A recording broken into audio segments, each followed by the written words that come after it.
The cost of living situation in America, it's getting absolutely outrageous. When you have people struggling to pay for basic things like groceries, like meat, like their utility bills, like something as simple as rent. I mean, this is saying something when you have over $1.8 trillion in credit card debt in the country.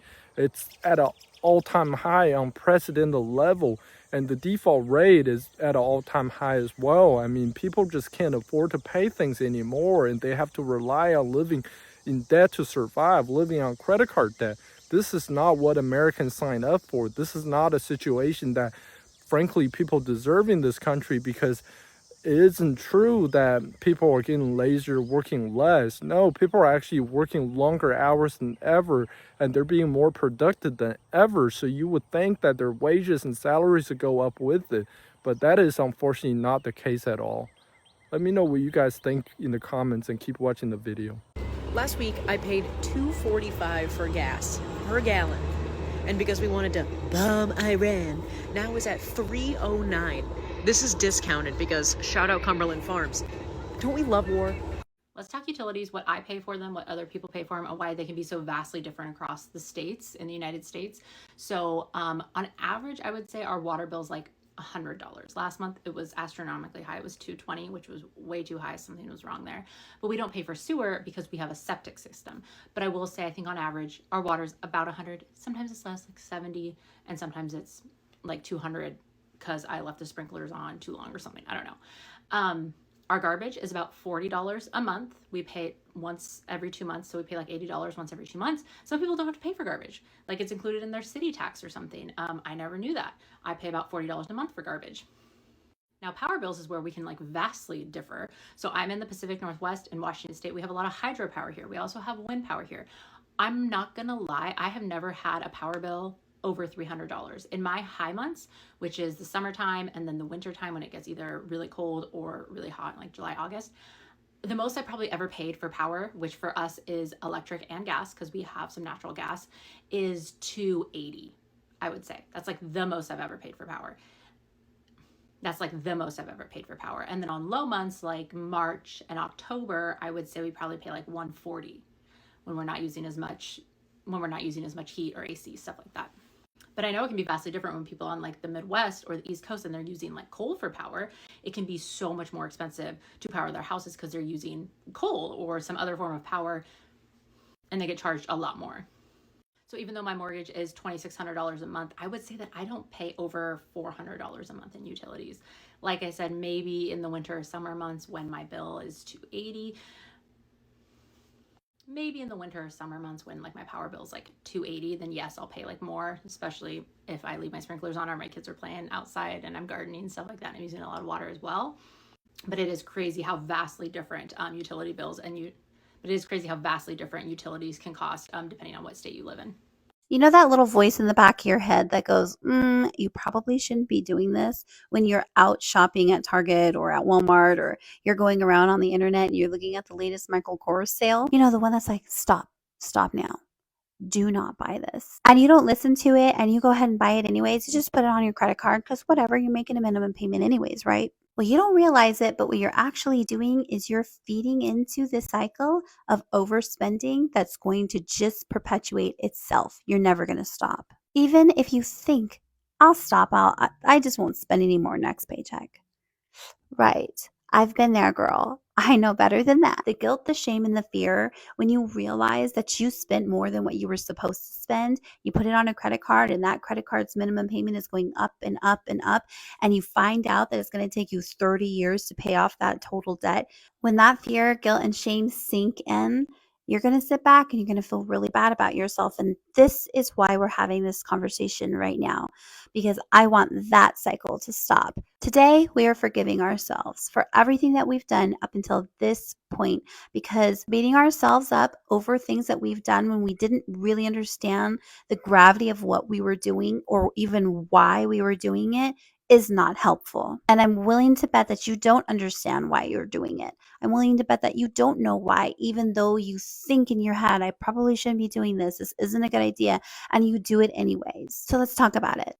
So some of us have emotional dysregulation issues, meaning that we don't know how to work through the emotions that we're feeling. So we either go really low and depressed and numb, or we go really high into anger and outbursts. Some of the actions that we take when we are feeling really bad about our financial situation is to spend more money.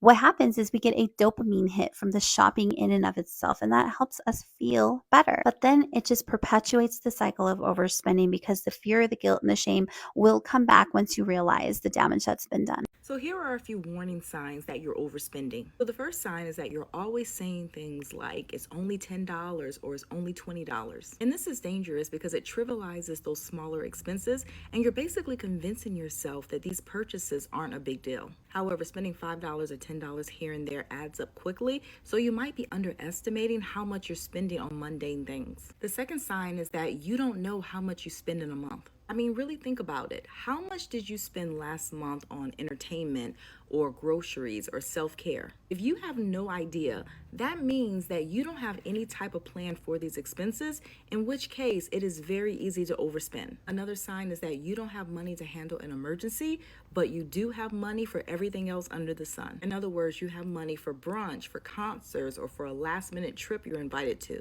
However, when an emergency happens, you have nothing set aside and you're forced to use a credit card. And the final warning sign that you might be overspending is that you're on a first-name basis with your Amazon, FedEx, or UPS driver. Y'all want to know what I'm tired of seeing when I get on the internet? Y'all didn't ask, but I'm going to tell y'all. I am tired of seeing so much over consumerism. Like, it's ridiculous what you see when you get on the internet. And as a person that once was a big over consumer, I can speak about this because I lived it.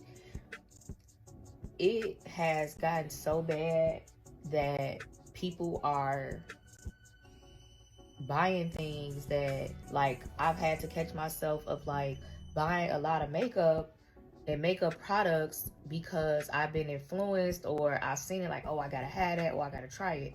And over the past like few months, I have really like reeled it in of like, let me use what I have first, because if you constantly buy stuff, like I've have stuff that's in overstock. I've had stuff that I had to give away because I have so much of it that I don't utilize all those things. And so I get on the internet and all I see is somebody pushing you like, oh, they're bad this, they bad this, they bad this. And we know that the internet is very influential and it takes a very strong and sound mind to say no, because it's so easy to get sucked up in that stuff. Like the amount of money that I save from not overbuying or buying stuff just because I saw it, like it amazes me. And now I'm really trying to get myself stuff to look forward to where it's like, okay, I want this, but it's like it's not a dire need. You know, like, oh, this is something I really want. Let's revisit this in another month or 2 or 3, or let's say I'm gonna buy this at this time. The people that follow them, and it's their job to get you to buy these things. But us as people, we got to say no. We got to say no because it's becoming too much. It's becoming too much. I get on the internet and I see people with a gazillion things, and it's like there's no way in hell you utilizing everything that you buy. You just not. And if you do, you use it one time and it's one and done. We got to say no, y'all. I've started. Who's joining me? So I'm heading to Costco, and one of the things I want to talk to you about is there are 3 major expenses that you really need to focus on in your category. If you do this, you will be able to make faster financial traction. One is housing. Obviously, most housing is supposed to be between 25 and 30%, depending on if you're including your electric bill, water bill, cable, all those type of things for living expenses. Housing is the biggest line item in your budget, and that's why people encourage you to buy a home, because eventually you can squash that out and just get it as low as possible. But rent is always going to go up. There's nothing wrong with renting, but just understand that that's a huge expense that's going to continue to never go away. Number 2, transportation. See, transportation is a little bit interesting because every time somebody gets rid of a car, they think they need to buy a new meaning more expensive car, when in actuality your income might not have gone up to support you moving up in car. So I want you to think about how much car are you purchasing, how much are you spending on this car, and then think about, okay, what is my insurance, what is my gas, what's the lifestyle I'm living, does this car support all the things that I'm doing in the most effective way if I'm trying to make traction on my budget. The third thing, while I'm here at Costco, is grocery. See, it costs to eat. No matter which way you do it, it does cost to eat. So finding ways that you can have good, digestible, quality foods is going to be helpful. Costco, Sam's, being able to buy in bulk, having that access can save you in the long run. Now, I'm about to take care of this dollar taco, well, not taco, but $1.50 hot dog, just because I have a craving and I've just been at the shop this whole time.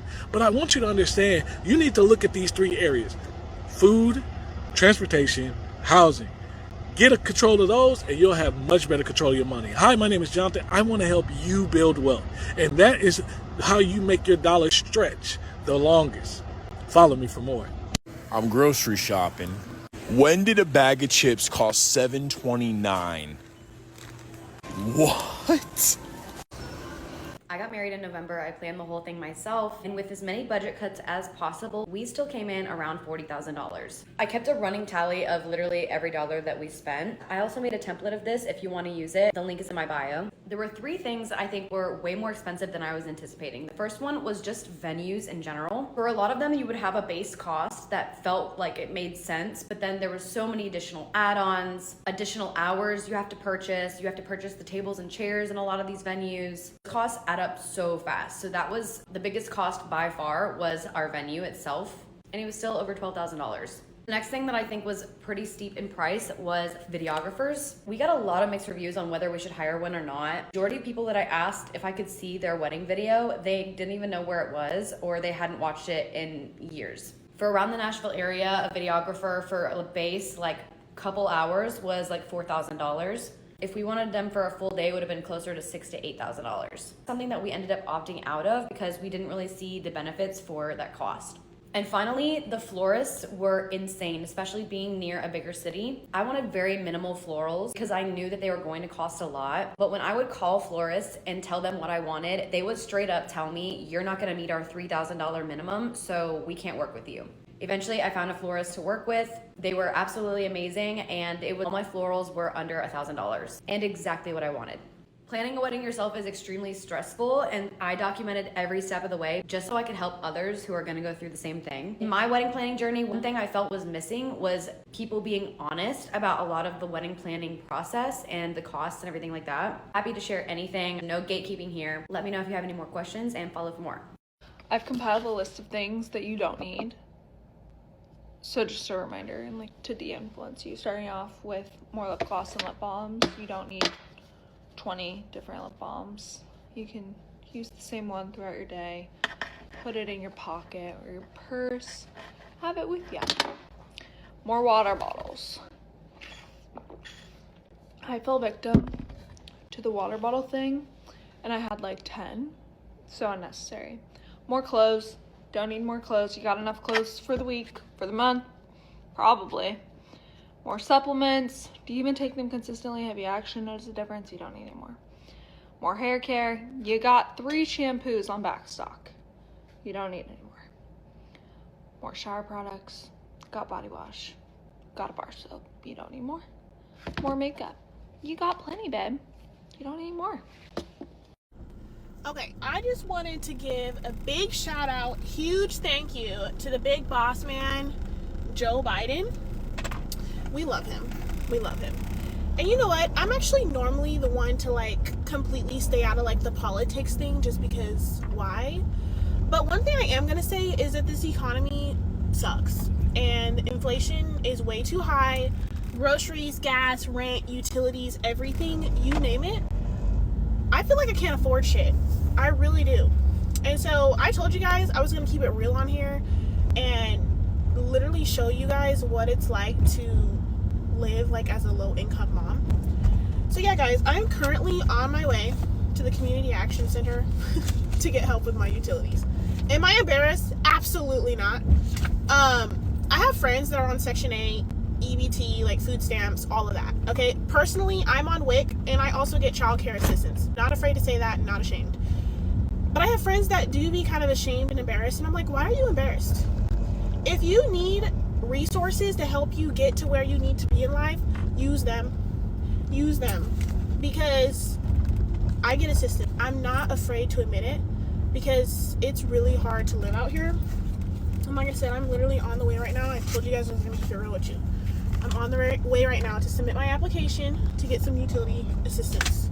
And I just wanted to hop on here and say, because I feel like it's easy to get on social media and see people live these lavish lives, like, oh my god, we're in Mexico one week and the next week we're going to Europe, and the next, and I be sitting here like, where are you getting all this money? Am I the only one broke around here? I promise you that I'm not. There's like 80% of Americans are struggling right now. Don't be embarrassed to get help, okay? Because I promise you, the people who aren't getting help won't get anywhere in life because they're too afraid to ask for help or get help, or they're too embarrassed. Sometimes you have to swallow your pride and just get it. You just have to do it.